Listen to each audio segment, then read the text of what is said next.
What's up, internet? It's me, Jake Coburn, and you are listening to another episode of the Quarantine Sessions podcast. I began to record episodes for this podcast at the beginning of the year 2020 during the COVID-19 pandemic, and the inspiration behind these podcasts was to provide a platform for the pillars and leaders of my community to share their voice and to help construct an inspiring narrative for people in this time of crisis when a need for the upliftment of the spirit has been at its most urgent. This podcast centers around themes of art, creativity, spirituality, and psychedelics. And the incredible people I've had conversations with are all people who have bravely stepped outside of the conventional way of thinking and the conventional way of being and have transcended the matrix of the default reality, living life on their own terms. They are all people I respect deeply, and it has been an amazing opportunity and a privilege to speak to and learn from them. Most of these podcasts have been recorded live through Instagram, which is a new and somewhat experimental medium to conduct podcasts. I truly hope you enjoy this podcast and continue to tune in for future episodes. It's really a labor of love on my part. And thank you so much again for listening. Without further ado, here's the show. This episode is with Rich Damaru. I met Rich on Kopangang, Thailand, which is a beautiful little paradise island, which Rich is blessed to be living on. And this was a cool conversation. We talked about shamanic medicines, especially Kambo, and we talked about ceremony and the ways in which shamanic medicines can be conducted in this time and its relevance. It was a cool conversation, and Rich is a cool guy, and I really hope that you enjoy listening to this podcast. Here it is. What's up, man? Hi. How are you doing? How are you? Good. Yeah, Molly's been treating me pretty well. Yeah, what's going on there? You guys still like crazy locked down, or like everyone's back to yogaing and dancing? Not so much yoga and dancing, but the cafes are all open. And yeah, recently the locals have become a lot more relaxed. Before they were doing checkpoints everywhere where they would stop people and kind of spray them down and make sure that everybody's wearing a mask. But as of yesterday, they seem to have like gone through a lot of that.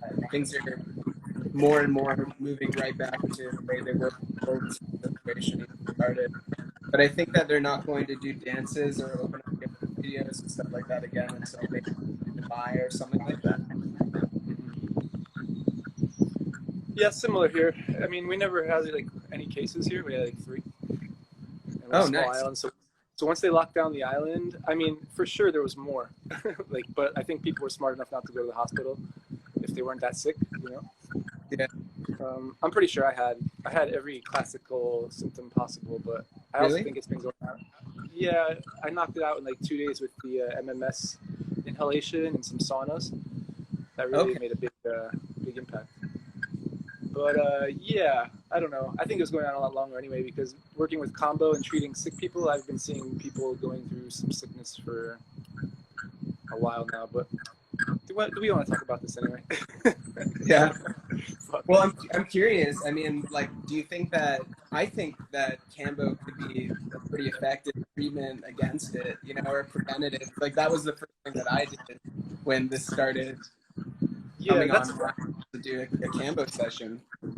That's exactly it. Kambo, a lot of people tout it as like a huge antiviral, and it is, but that's like in a petri dish where you expose Kambo to a virus. You know, it works differently in the body, but as a preventative measure, as a regular thing to optimize health, which includes, stress and environment and, what we're holding on to, working with Kambo regularly for sure, which is why, I believe if I got sick, regardless of what it was knocked out so fast, and it was like my body really, I only knew I was sick when I woke up in the morning with lung kind of coughing a bit, but all day I felt great, everything felt great. So the way these things are nature's way of just cleansing in all levels, on the macrocosm and microcosm. And the microcosm of our body, we have this great opportunity to let all this stuff go. So if you're doing it already through practices like Kambo and all the other things you can do to let go and to clean and be healthy, that's not going to affect you so much, of course.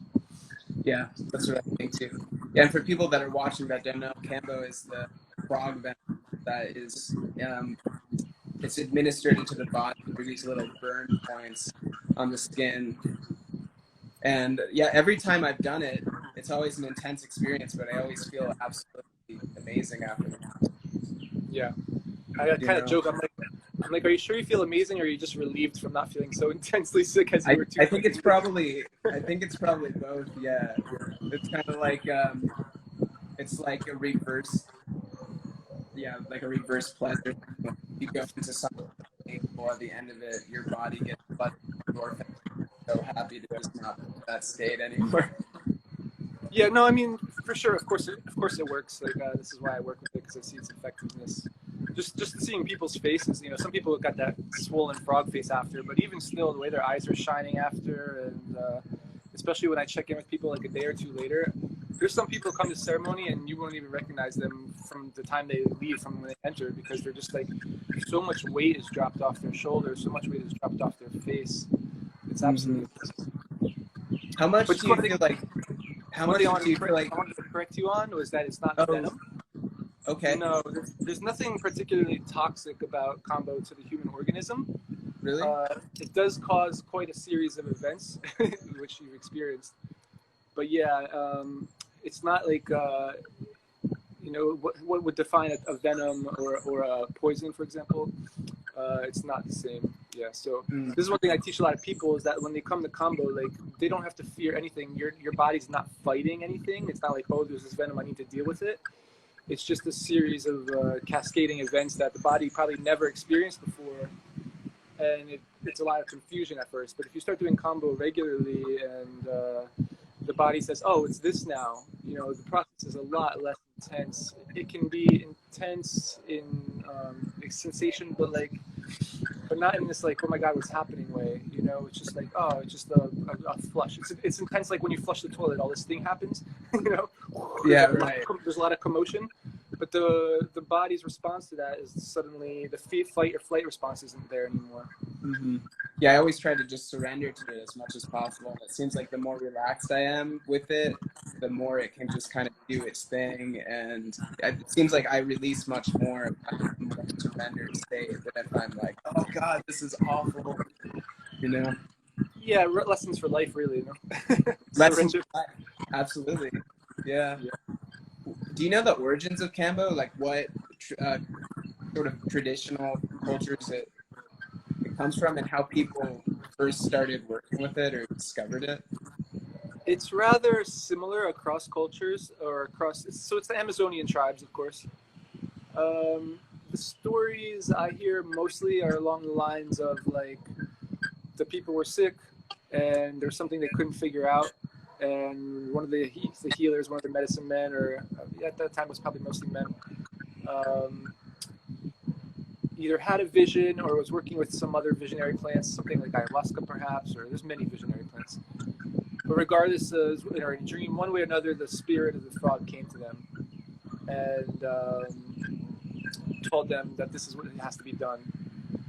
The most interesting use of Kambo that I've heard, there's the classic, like, okay, you're sick, take Kambo.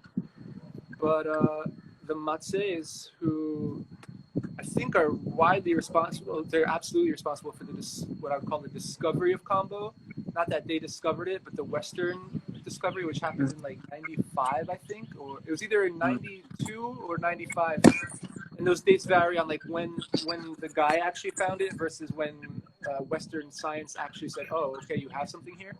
But it was a journalist. There's a journalist named Peter Gorman who had been working with the tribes outside of Iquitos, Peru, and he was with the Matses who are on the border of Brazil and Peru, and he had this experience. He was literally just laying there in a hammock one night and saw the sticks like over the fire to keep them dry, like high over the fire. And he's like, "What's that?" And the guy's like, "Oh, come here." Burned him quick. Like he had no idea what was going on. So it was burn, spit, because they use spit to make the combo. Wow. And put it on him, and he was just floored. And but what they use it for is they will some people talk about how they use combo to hunt, as in like the hunters will take combo and then they jump in the river, which like washes off their human scent. And then the hypersensory things that combo give you, of course, you can see a little bit, you can hear better. But what another use is that they will take combo, and in that like unconscious state, they will send their anima, their soul out to go look for animals, or they'll transform their being as like if they're looking for some wild boar type thing, they'll go out as a sexy man boar or sexy lady boar or whatever, and as a spirit, and then like kind of do their little thing, attract mates to draw them into preset traps. So they'll have set traps up earlier, then they'll take combo along with another. It's like a hape type snuff, but it's called nunu. It's with a cousin of cacao, his last theobroma, so theobromine and tobacco. And they use these in conjunction to, one way or another, send their soul out and to either entice animals or to get a bigger view of what's going on, and with great accuracy. And this guy, Peter Gorman, they were explaining this to him, and they said, "You try." They gave him the nunu, the snuff. And it's not like hape where we take like boom, boom, 1-1.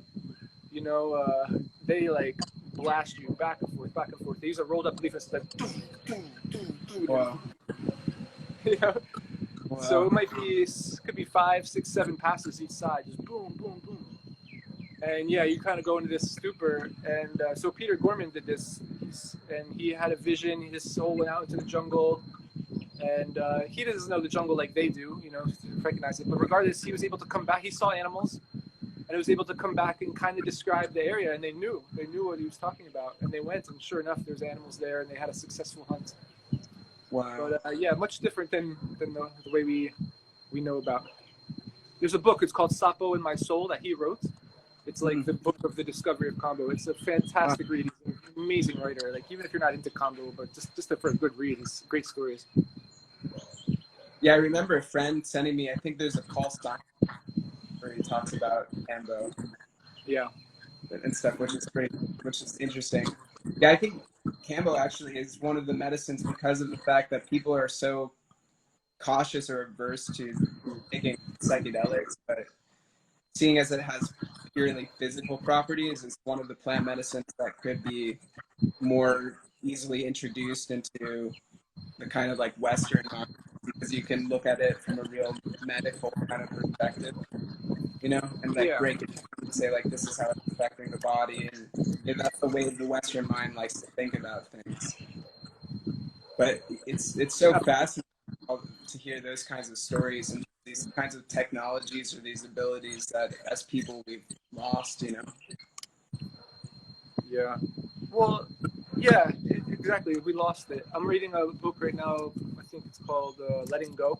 It's a pretty famous book on surrender. And he's even talking about that. Just like we're so emotionally stuffed full. We're not like we haven't learned how to process our emotions. Like feel them basically. Just stop thinking. Just feel your damn emotions. Let the energy move. Like it says innately as you start unbottling all this stuff, all this pressure inside, that telepathy and insights and these kind of things become very apparent. And I wouldn't say it's lost. It's just like we have so much going on internally from the environment that we've created that we just don't have access to it. It's just there's so much the body's trying to deal with. So things like combo, allow us to really get back into that because we're letting go. We're releasing. And you've spent a lot of time living with different tribes in the Amazon, right? I didn't spend a lot of time living with tribes. Like I spent a lot of time living in the Amazon. Yeah. Yeah. I was with a Peruvian family that took me in, multi-generational. I think of them as like witches, like white witches, because it was all females, all women. These beautiful, the lineage of healers was through the women. But yeah, I visited a few tribes. Cool. Do you find there that you see more of those kinds of capabilities still intact? Things like, you know, clairvoyance and telepathy, all those kinds of things. As far as like that goes, perhaps in the way that they tell their stories, like they tell stories about, you know, the visions and how the things are always coming true. I think my most interesting time, because a lot of times it's like you're still in a community or in a village, and it's also there's an air of like I'm a visitor and they're there to create something. You know, it's like subconscious. I think it happens, but I spent time with the Matses in like raw jungle. Like we just set up tents. And so these guys were just going out and hunting for us and fishing for us, like, you know, completely relying on them for survival of everything, except for the water pumps we had, the water filter pumps. And there, you know, you really, just walking with them, their ability, I wouldn't say like about clairvoyance, but just like sensitivity to environment, you know, like, Jesus, like to know they pointing out plants that all look exactly the same and to know what they are. That's one thing to identify, but to like, look, there's a snake up in that tree, and you're just like, there's no hope you're going to see this thing, you know? Wow. They're constantly pointing out things you have no hope of seeing, let alone like how do they see it? Sometimes they hear it first. So the sensitivity to environment is drastically different, and that's because their environment isn't so clouded with, again, all the waves of technology, the noises, the sounds, even from birth. Like we're just overstimulated with like flashing colorful toys and all this. We have no hope because we're just so oversensitized or desensitized from overstimulation that like I'm always impressed like how they see the spot is like maybe change in color, and that's what, you know, the little flash of color somewhere or some movement different than the normal movement. Everything's moving always, but they catch it, you know. This is for me the most remarkable in him. It's funny too. It's like a different orientation. It's almost like the jungle and the earth is there.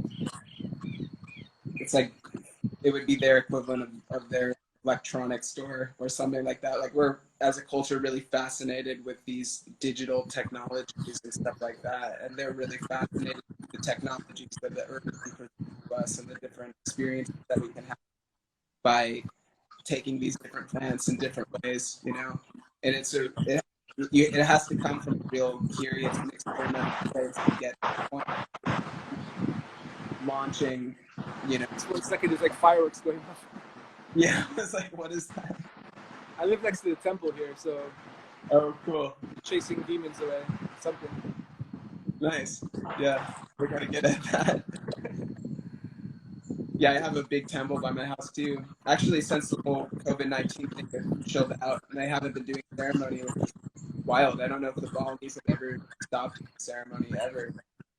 Wow. They have in this time. But it's usually really loud. Like all the gamelan going off at like 2 in the morning by my house. Oh my God. Yeah, I haven't figured out these guys' schedule. Like when they're chanting, sometimes it's odd hours.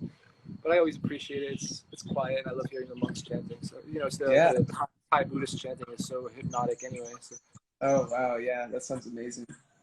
But yeah, it's like you have to be so curious and experimental to the point where you're launching brown tobacco snuff into people's noses and stuff like that. Like somebody had to like think just like, what happens if we try this, you know, or like what happens if you like burn yourself and stick this like frog secretion on your skin or whatever, you know.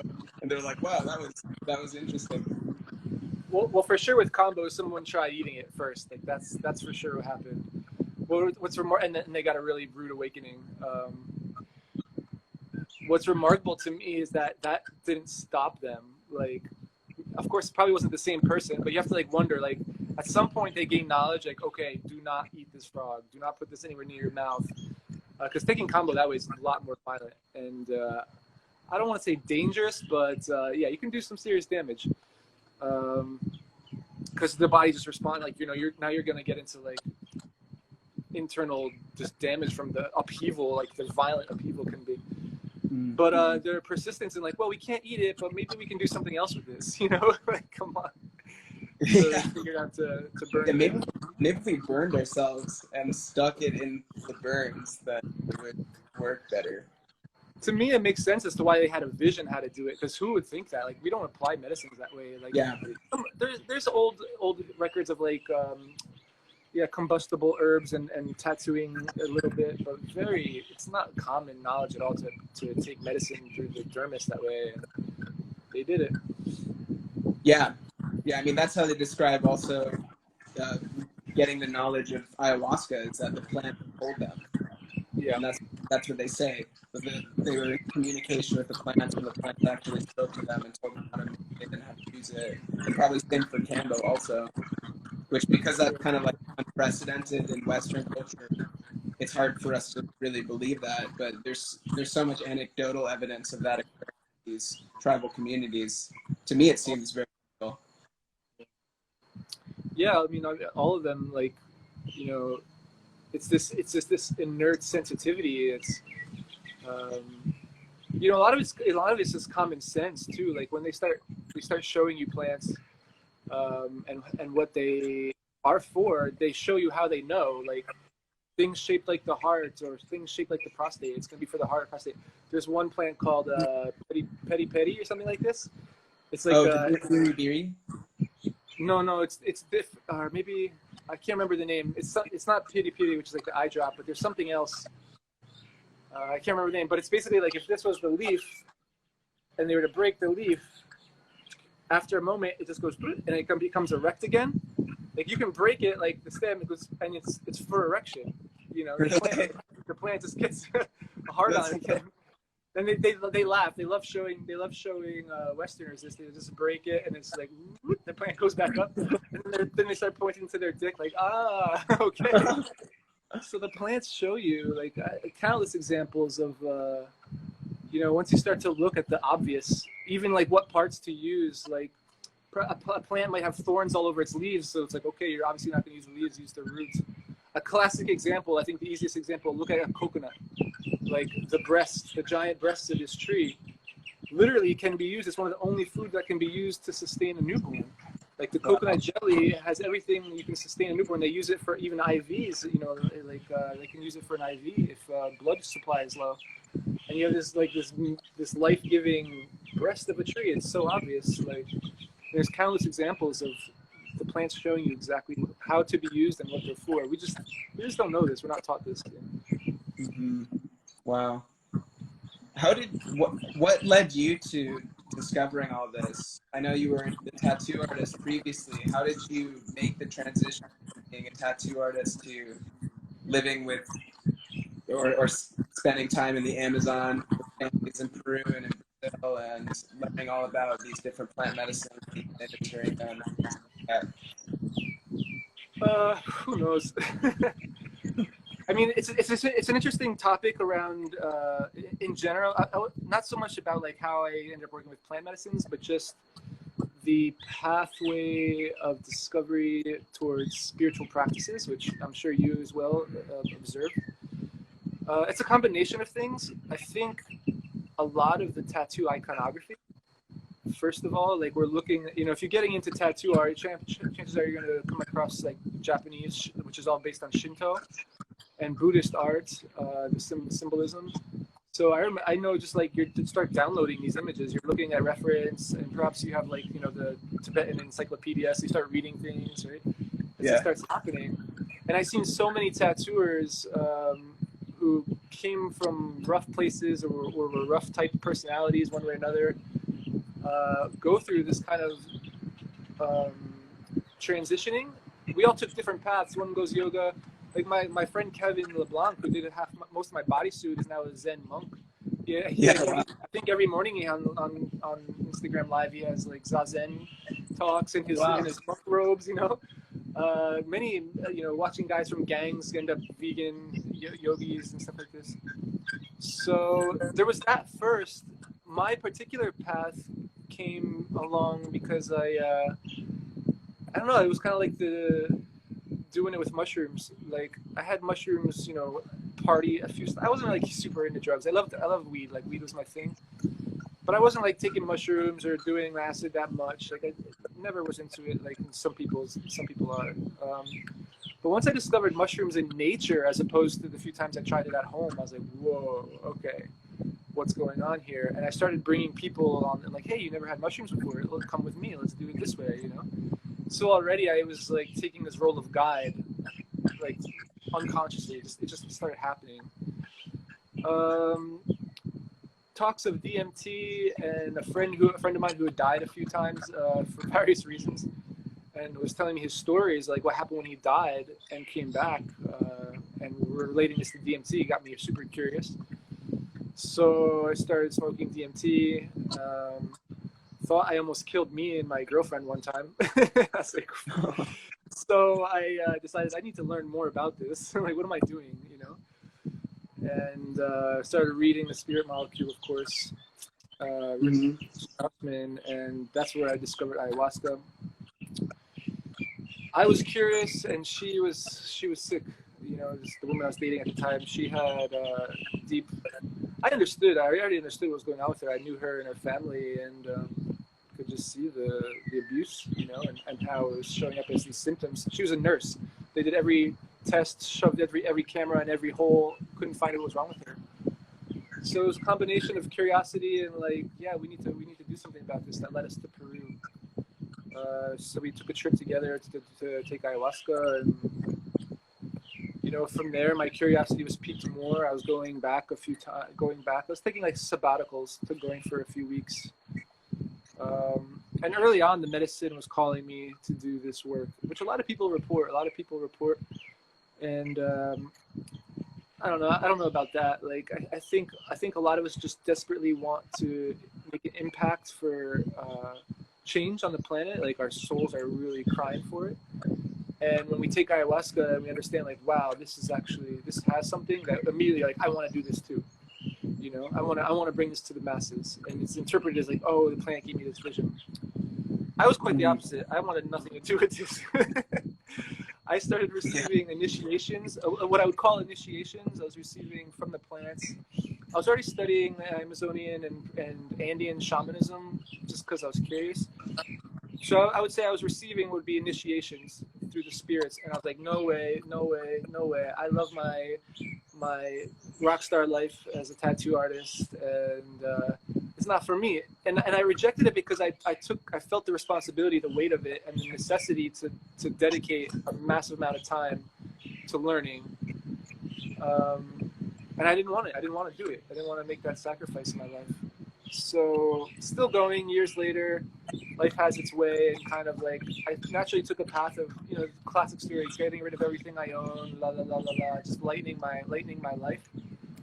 And just when I was at that point of almost done with everything, like physically, you know, a bomb got dropped on my life, and I ended up in a place of like total freedom, like no relationship. I already had committed to leaving tattooing to move somewhere else. I was going to tattoo there, but basically I ended the partnership I had with the tattoo studio. Yeah, I was just in this place of like nothing to do and now nowhere to go because relationships changed and everything changed. And I was like, you know, envisioning for myself what do I want to do next. Everything was a black hole. It was like no. I'm like, and it was kind of out of desperation. I'm like, I had a friend in Peru said, anytime you want to come, I need help down here. She had a yoga center, and I was like, call her up. I'm like, yo, it was desperate. It was like what I'd call like at that point a dark low point, you know. And I was like, I just need to get out of here. I need to get out of my life right now. Whatever, can I come? And she's like, Rich, you have no idea. I was just praying last night. I need help. Wow. So I went with the intention of going to help my friend, but also know I was going to look for a master. I was going to look for a teacher, who I found very, very serendipitously, and yeah, literally like voices in my head told me to be at a place at a certain time. Like I'm there, my master, who will become my master, walks up to me and starts talking to me. And I look at her, and I'm like, this is why I'm here right now, you know? Wow. So yeah, you know, it was. I can't say I chose it. I can't say like I said yes at some point, but I can't say like, oh, I want to do this. It just I was kind of shoved in that direction, and eventually surrendered to it and let go to the flow. I'm so grateful I did. Yeah, it's really like you were chosen in a way. Something like this. Yeah. Oh, maybe I chose it. I chose it before, and it was just what I needed to do. Yeah, I've definitely met a lot of people who have a lot of stories about tremendous healings that they've had through ayahuasca and other medicines. People that have really severe health problems that Western medicine couldn't help them with, and you know, people that were. I mean, I met somebody that was like kind of a little bit crippled, and then she started working with ayahuasca really regularly, and it completely healed her body. She did these really intense experiences where it was painful when she was on the medicine, but it started to like work out all these blocks and kinks, and now she's like fully healed. And I think that those stories are really powerful in that it. I believe in the power of the medicine to be able to help the collective also, and that the more people hear about those things and can vouch for its legitimacy, the more it potentially helps to work its magic throughout the collective. Yeah, yeah. There's still the taboo. That's our biggest hurdle is the taboo of psychedelics, which in the world right now it's changing. You see, especially surprisingly a lot in the United States. Mm-hmm. Certain states are starting to recognize the value of even things like MDMA therapies and stuff like this. Yeah, I read recently that in these phase 3 trials with MDMA for treating PTSD, it has like a 90% effectiveness rate, which is just unheard of for anything. Yeah, it's like conflict resolution. It allows you to go into that space, and ultimately, again, what's happening in the end is like, oh my God, all that trauma, it was actually beautiful. Look where I am now. Like, I grew from this. I sprung out from this, and that recognition, and then finally the releasing of. Yeah, I mean, it all comes down to letting go. We're just bottled up. We're just bottled up with so much. We're not allowed to express. We're not allowed to feel our feelings. There's just so much distracting. And the thing now is, I personally know a lot of very prominent people in the world, game changers really, who've worked with ayahuasca. We need those people to speak up, more. Yeah, you have the Hollywood actors and actresses and some people, but they kind of people don't take them serious because they're in their own bubble of fame, and to the outsider it seems like, oh, they're not in reality, musicians and things like this. But I mean, I know people who are leading edge technology engineers, and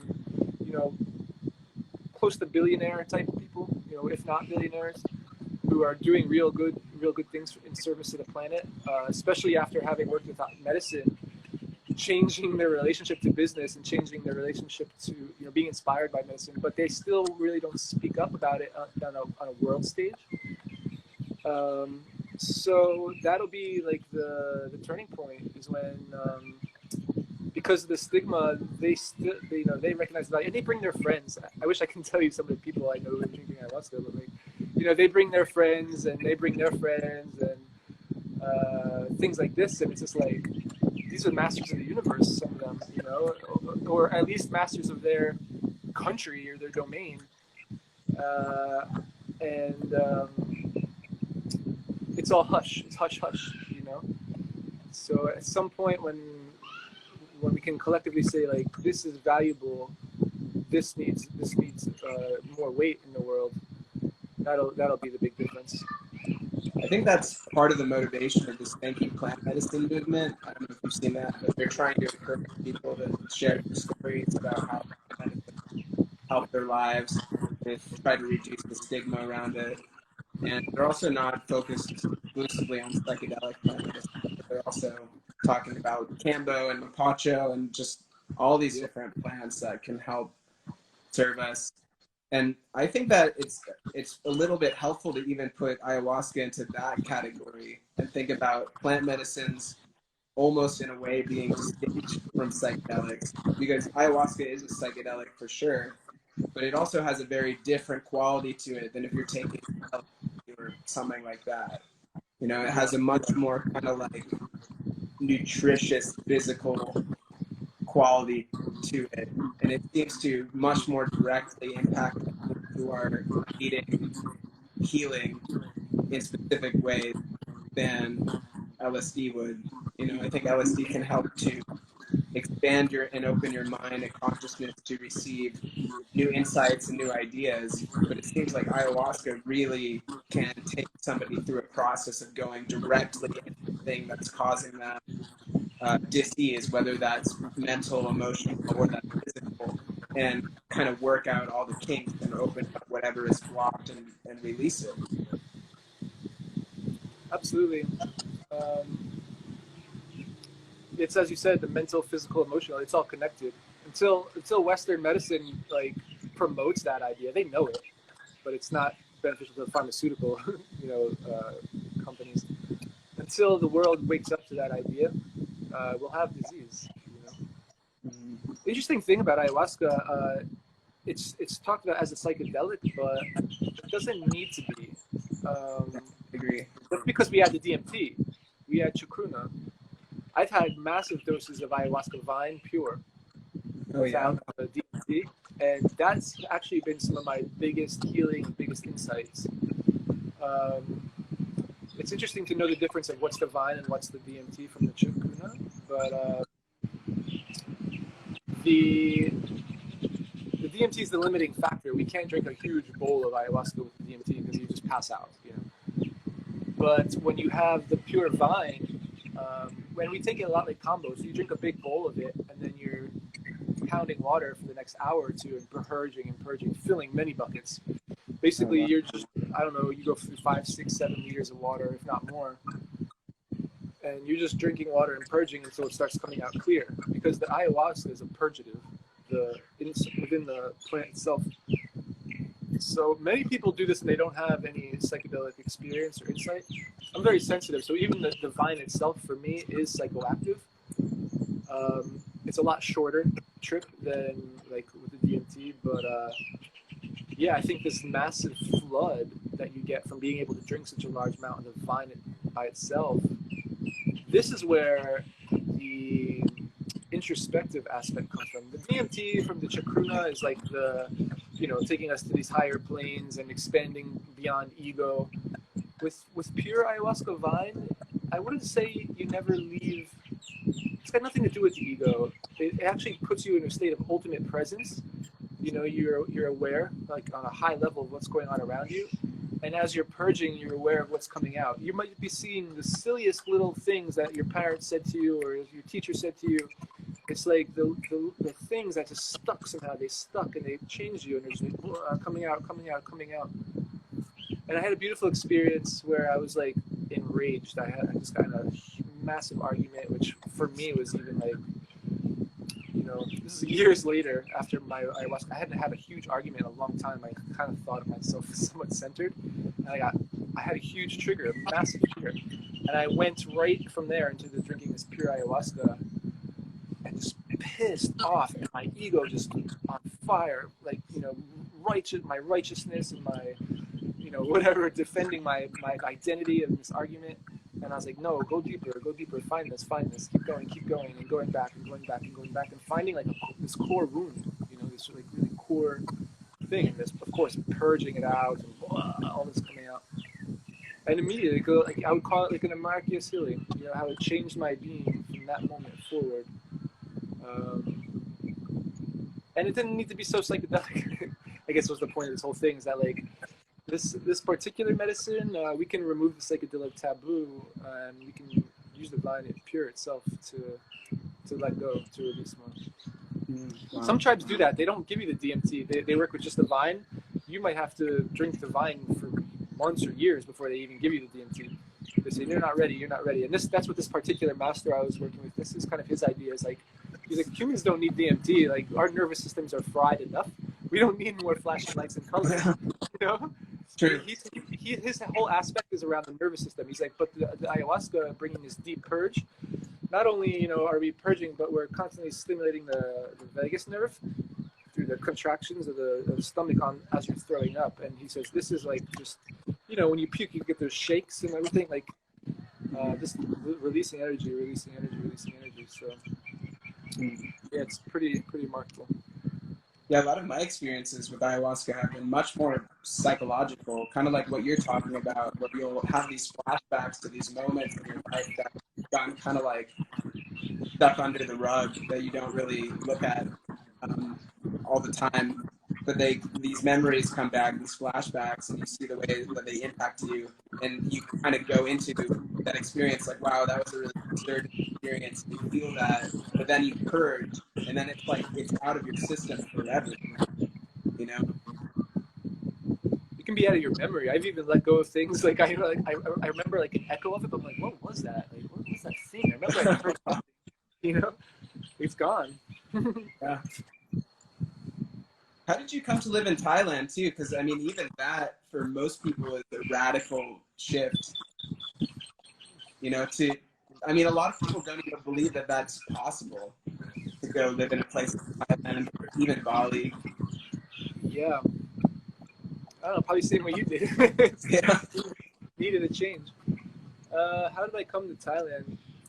I don't know. I was just doing laps around the world for like the last 5 years. Once I started serving medicine and things like this, sometimes I'd be called to go somewhere. Sometimes I would just end up somewhere. Long story short, I ended up in Kopangan from a friend saying, "You need to come. You need to come. You need to come." And there's like a little synchronicity there. Like she was actually someone who just popped up in my life days before I was leaving to go to the jungle. And we just had a sweet connection, and she just stayed in touch with me through the years, you know. Barely knew each other, but we stayed in touch. And you know, when I finally emerged from the jungle and ready to come back to the world, she was like, "Yeah, come visit, come visit." So I ended up here for a short time. I didn't even see her here. She ended up in Vipassana, like when I chose to come. So I was here a short time. I went to Bali, and I was just in love with like Southeast Asia, and you know, I'm like, okay, I need to go back to that Kopangan place, and went back, came back a few more years, and realized that hey, I could work here. Like, there's a community here of people really interested in changing something, whatever avenue they want to take. They can find it here, and yeah, just setting up a business like very easy to go legal. What I like about this part of the world is kind of pay to play. Very, very small investment, you know, like the Kitas or whatever, very, very small investment. You can live and work in these countries, and yeah, things are possible. So I don't know, why wouldn't I be here compared to my options, I guess. Like, I can't go back home. Like, I just can't energetically. I don't want to live in the States. Every time I feel inspired to do it, I check back in, and there's like this energetic wall of like, no way. And when I'm there, I'm a lot more sensitive now. And when I'm there, I just kind of see what's going on. I pick up a lot of what's going on, and I'm like in this state of like having to constantly, you know, I think it's funny. Like, London is my favorite place to visit. Like, when I want to check in on the Matrix, I go to London. But I'm more meditative and present in these places of pure chaos than when I'm here, for instance. Here it's just like peace. It's easy to be at peace. But like there, I'm like, I have to, like, the focus I have to maintain, be centered amidst all the propaganda and the vying for your attention. It's like that old movie with what is it, They Live or whatever, the guy with the glasses, where you see all the marketing as like buy, sell, you know. Oh yeah. Like, when you go back into this world of like info wars, it's basically info wars. They're trying to just inundate you with information and to get you to react, to get you to buy something.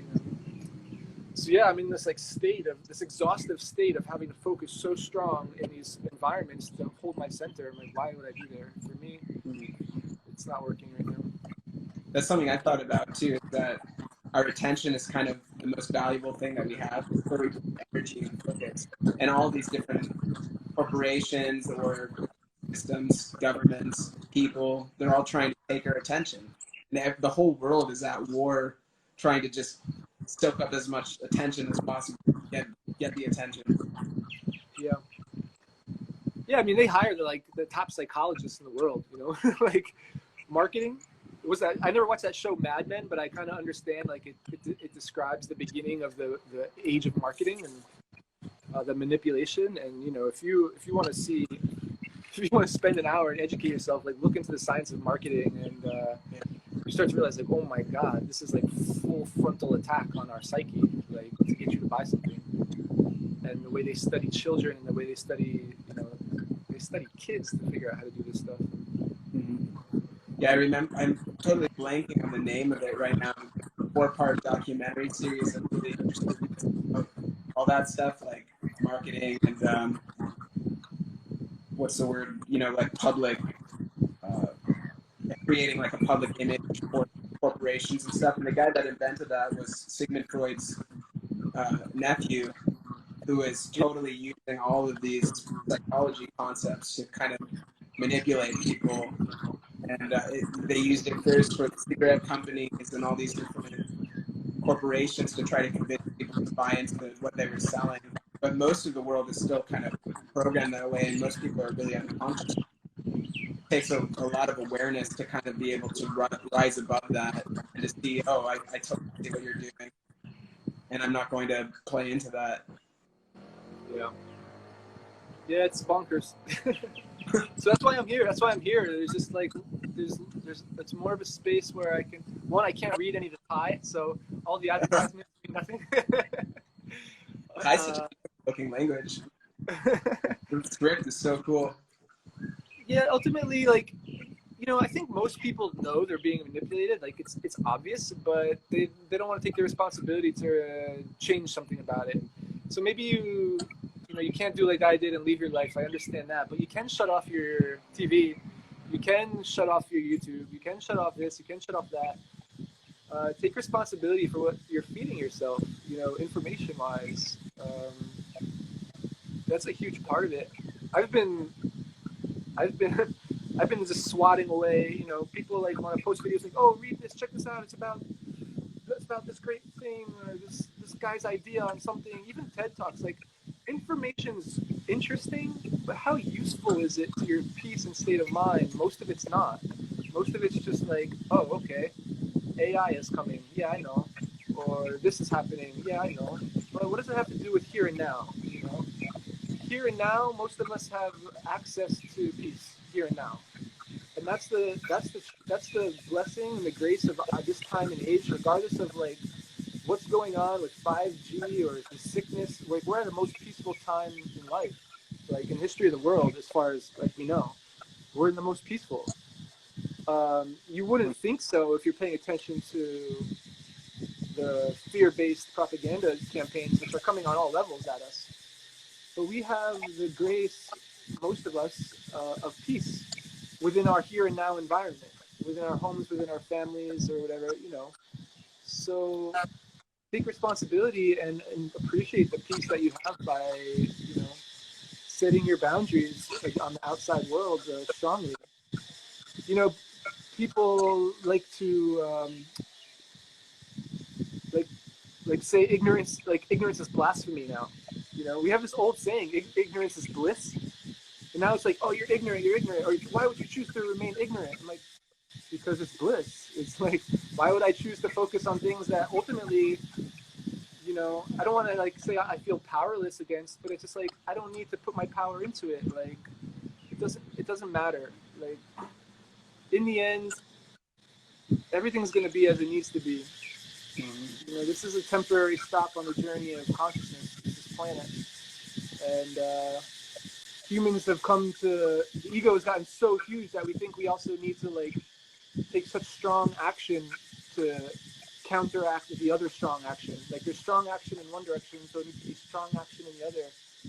And again, if we can just let go more and come to like our inner peace within,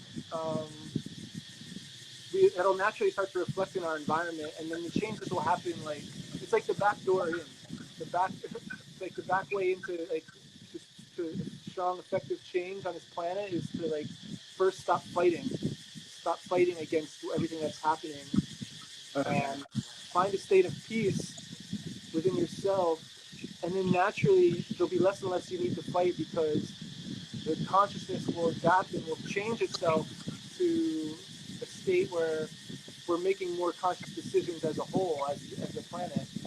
That's the great blessing of what's going on with this virus. Who cares what the fucking propaganda mill is doing with it? Like, who cares? The fact is, we have more opportunity right now for peace and stillness than ever, ever, ever. You know, what a gift. Fucking shut your YouTube off and just enjoy the peace and quiet.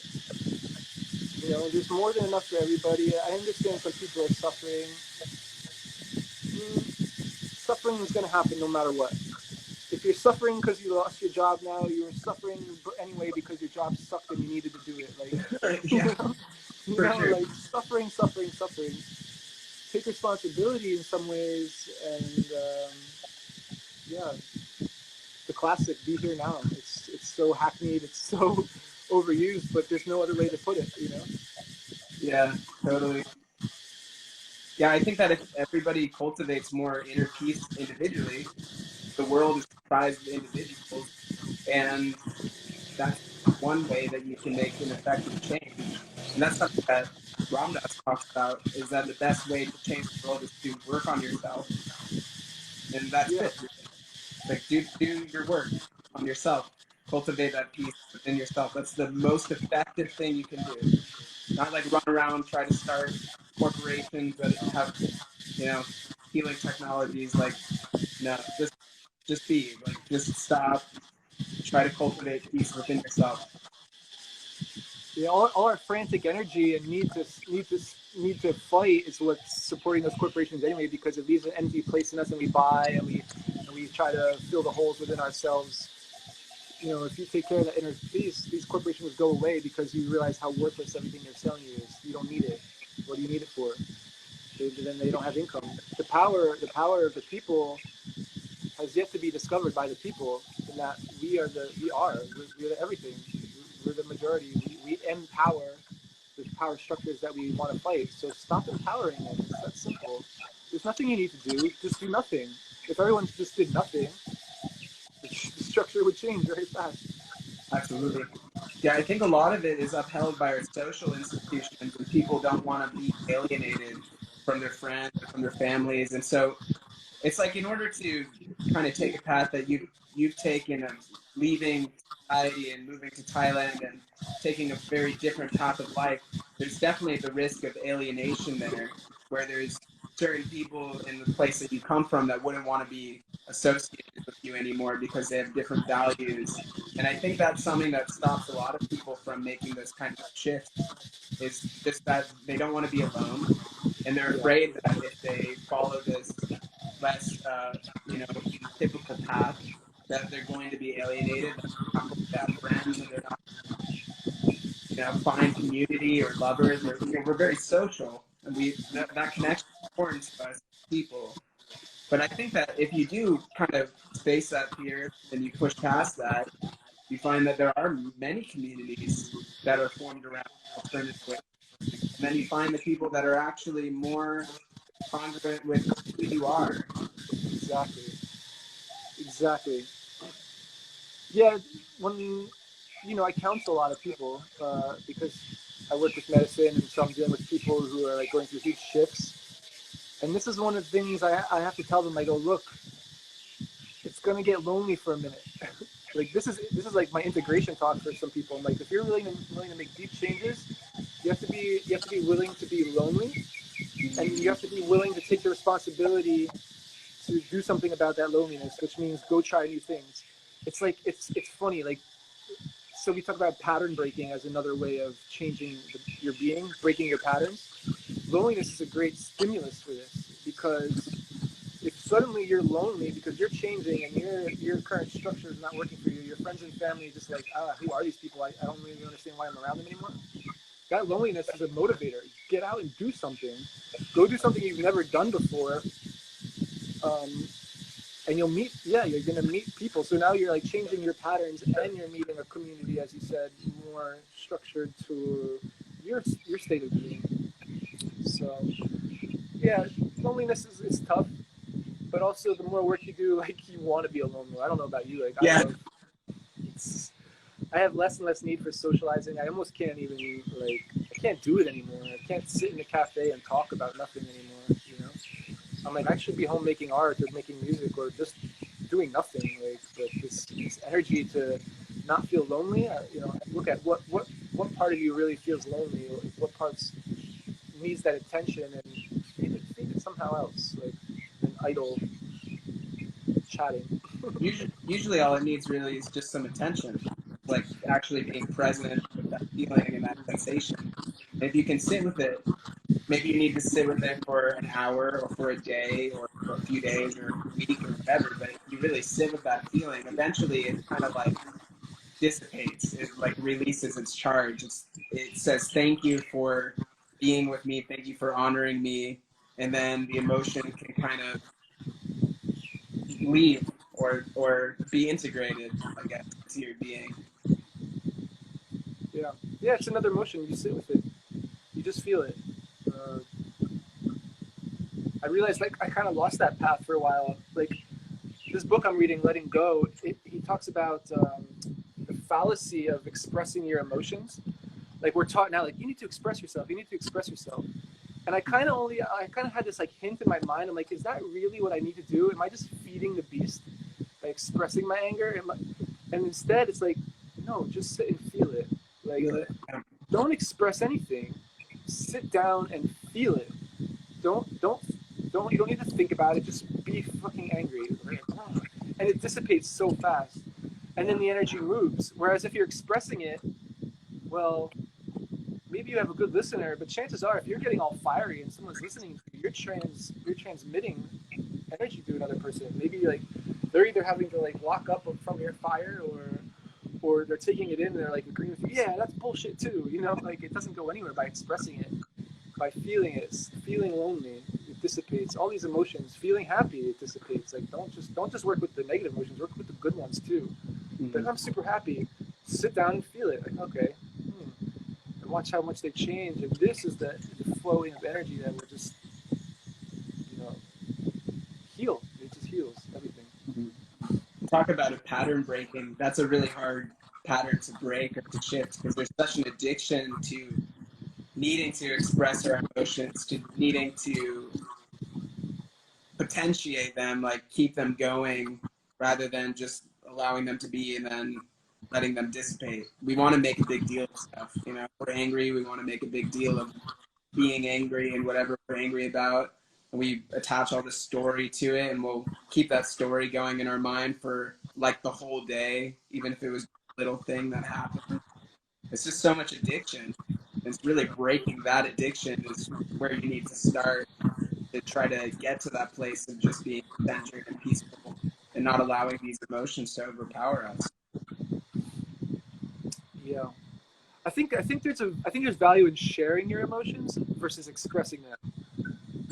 I've found that for me personally, when I get into an emotional state, and if I'm asked to share it in the immediate, it's super draining for me because I'm being asked to intellectualize my feeling.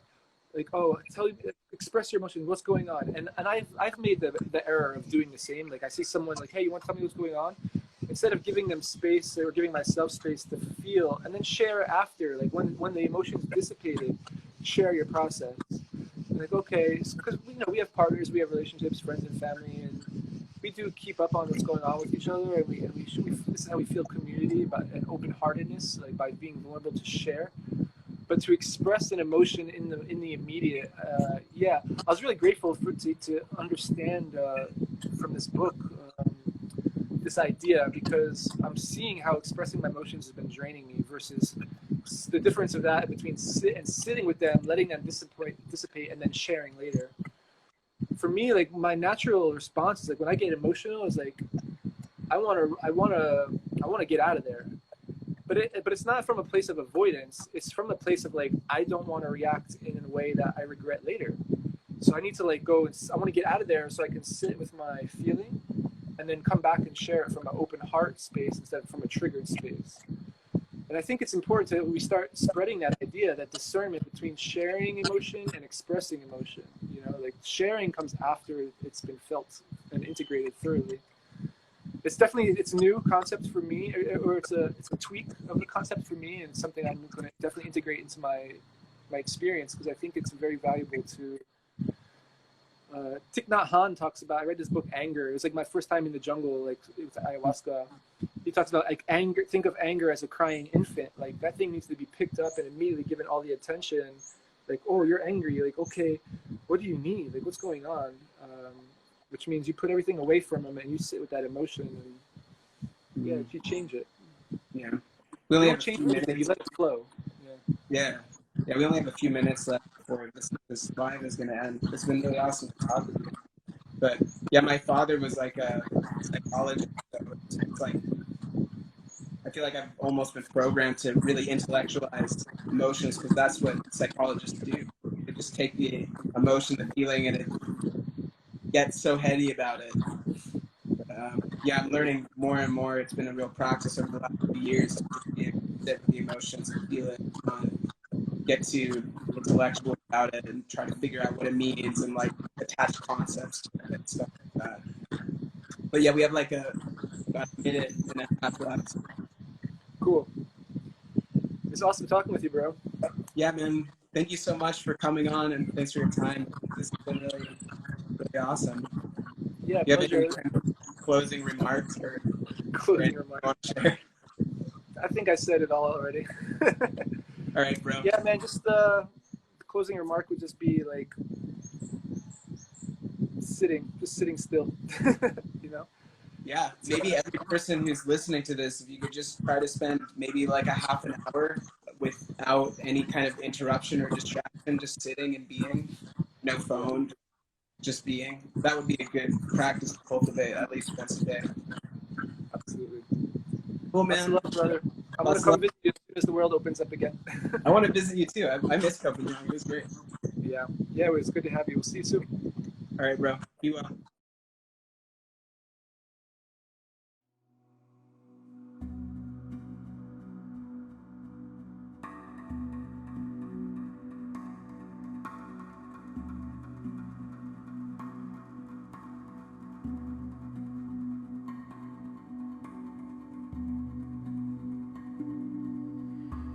Yep.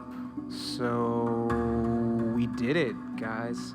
That was another episode of the Quarantine Sessions podcast. I am the host. My name is Jake Cobrin. I want to thank you again for tuning in and listening to this episode, and I hope that this was a valuable experience for you. If you're interested, you can watch these podcasts live on Instagram. I am doing between 3 and 4 live podcasts per week. And if you want to find that, my Instagram account is _.cobrin._ just for aesthetic embellishment. And please subscribe to this podcast so that you can be notified of further episodes. And that's about it. Many blessings to you wherever you might be. I love you guys. Thank you so much for listening. Be well.